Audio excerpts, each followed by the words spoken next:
Hello, it says I'm live on the little camera thing. So I have received very nice commentary from viewers who gave me suggestions. And one of them was to talk about the gaming scene contrast from the States to here as a transitional thing, and similarly, jobs.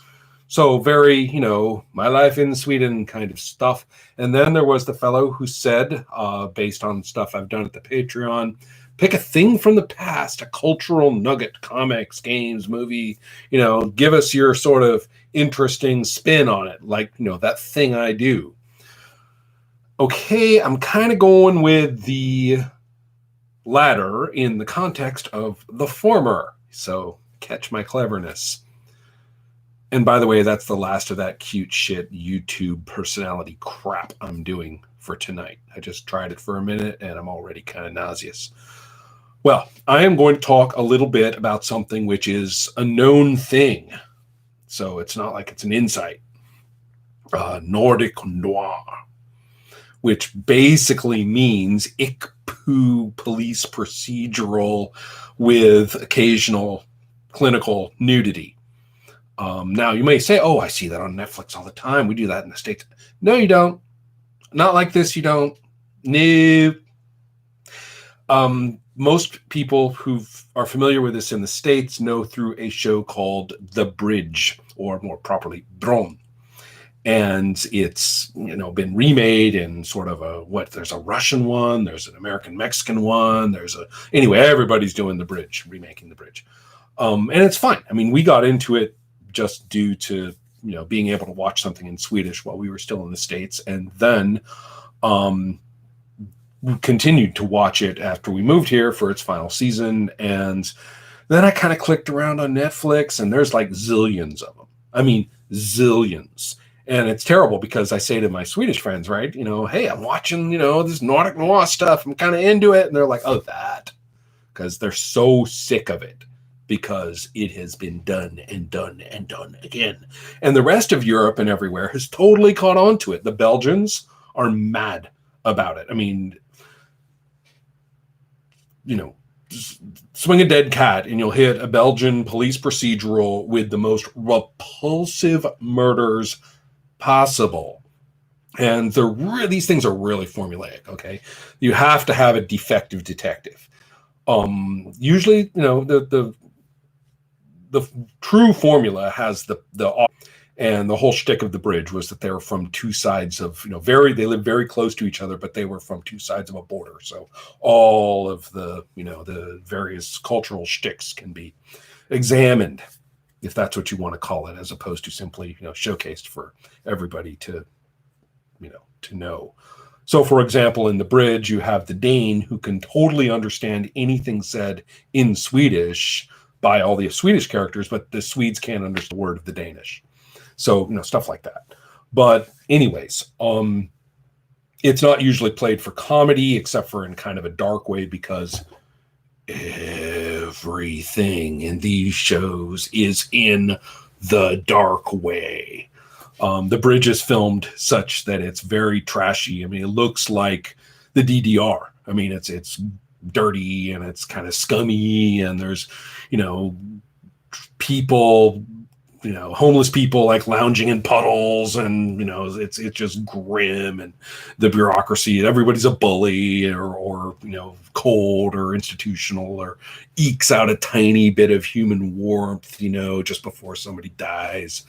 And by the way, more people die in one of these shows in one season through violent murder. More people die in that period than die through murder in all of Scandinavia. So, it's not the real Scandinavia you're looking at when you watch these shows, because basically, there are maniacs everywhere with incredibly seven, right? The little plot and his little themes, and nothing on these guys. I mean, we are talking truly Baroque notions of how to off someone. So you would think they're kind of ridiculous, but the truth is that they typically have it. Well, it's like, Americans watching British TV. We're like, wow, these people can really act.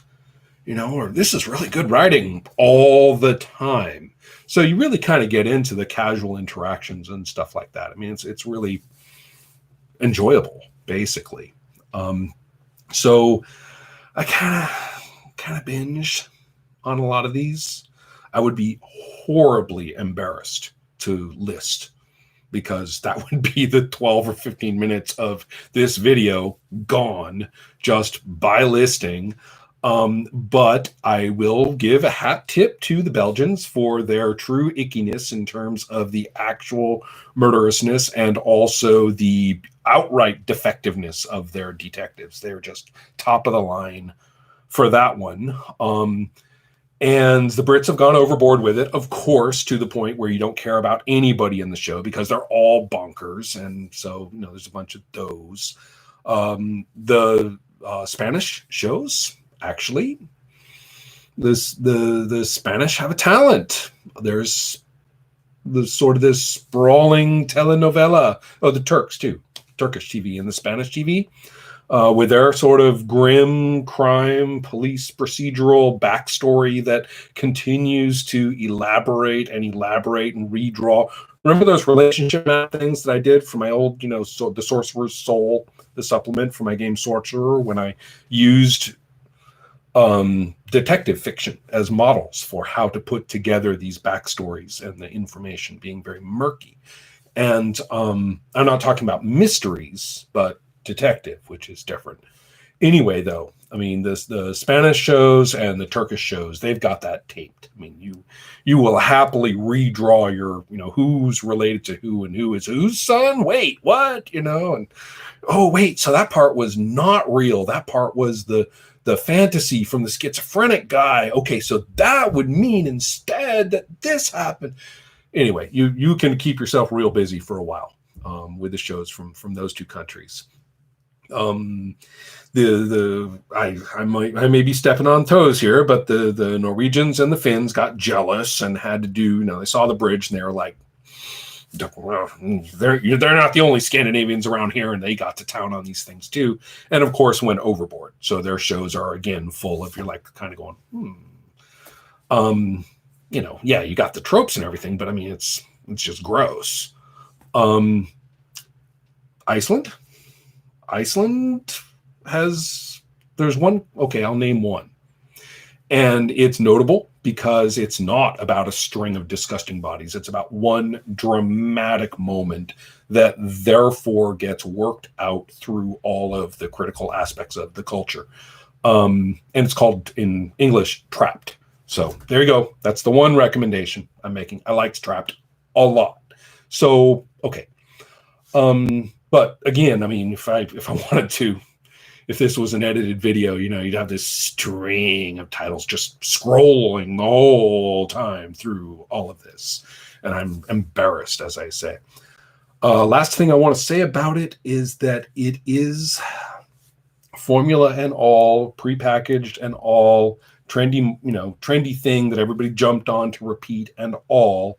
There's an aspect to it that I've always loved about junk culture, which is that you can say and do things that actually matter. They actually reflect, almost because you're not trying, but throwing it, being familiar with how things are, putting it in there, probably because you're not paying attention to that part. You're just doing it like it is. Tell it like it is, like they said when I was tiny. And you get stuff from that, stuff that may not be intended as a dramatic moment or insight, but to the makers of it is just verisimilitude. But to you, you're kind of going, sometimes it is sort of the honesty verisimilitude of it.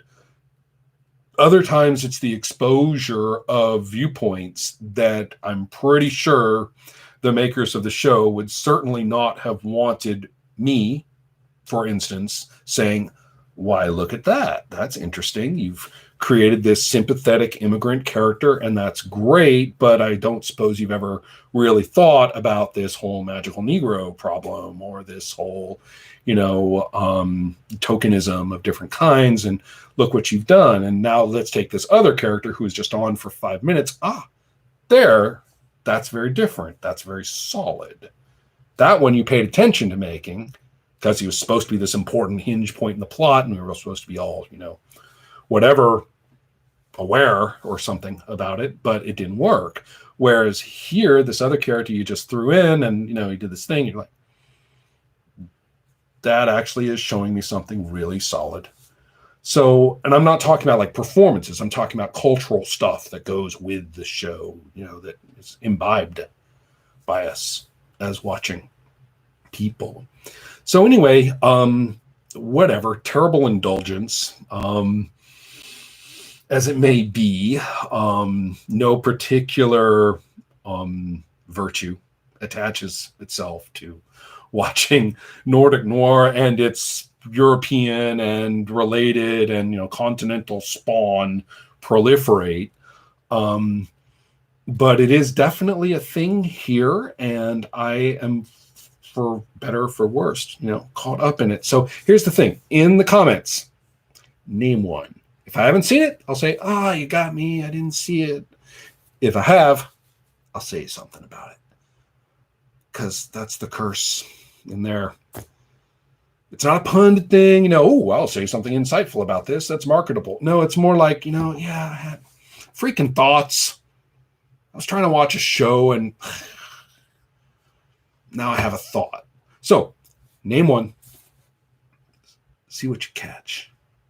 All right. Have fun. Thank you for listening. Thank you for being here. It's that time, I think, when we all are happy to say that to one another. So take care.